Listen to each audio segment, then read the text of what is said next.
let me give you this one tip that will make it so much better. You have no idea. So what I find with people is they tense up and then they try to crank through that lock.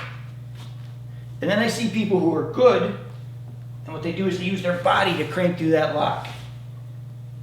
So it's almost like people try and punch. What they do is they throw their hips in their body and they throw their hand. I've shown this video repeatedly. When I punch, a lot of times I'll throw my hand, I'll throw my body, and then at the end my hand goes like this because it gets my hand out quicker and it gives a better strike. Joint locking is really the same thing. When you grab a joint lock, ideally what you want to do is you want to try and put it to a position where you feel like it bites in nicely and you've got that tip point. Then you add the body, and then you add the hands. So instead of body, hand, it's hand, body, hand. That's going to take a little bit to register. So I'll give you something to practice with so you understand it. So take any joint lock you have, and without putting anything into it at first, what I want you to do is just take your hands and feel like you get that little bite into it first. Right there. See how he moved? Then what I want you to do is drop your weight. Now, here's where people screw this up. This hand has to continuously move all the time. I said hand, body, hand, just to give you an idea how it worked, but that's kind of a lie.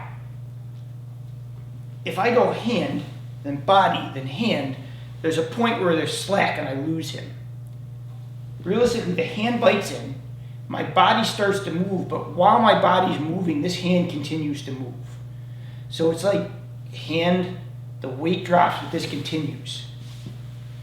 So if I go like this first, and then this, I kind of lose it.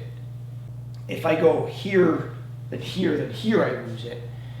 But if you get that bite on, start to drop the weight, and then finish your weight through it, it works so much better. And that works with all joint locks, right? You want to be into this thing, you want to get that first bite, get the body involved, and then continue it. So when you do it, as it gets that first bite, you start the body, but this has to go all the way through. There's no stop here. When you get that first bite, it doesn't stop here. It doesn't go grab, body, then hand. Once it grips, this starts to move. This hair starts to move, and it's one unit now. Everything moves together. Everything has to continue. You know, it's not grip, body, push, because you kind of lose it at that point.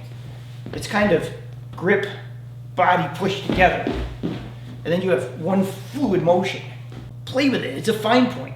You got to kind of feel, all right, I got this in. My body now works, and my hand comes together, and there's this at the end. If you play with that a lot, and you experiment with that, I think you'll find that your joint locks will go on not just quicker, but you'll have so much more of a bite on it. And do it slow at first. What you'll learn is down the road, you have to learn how to put them on quicker.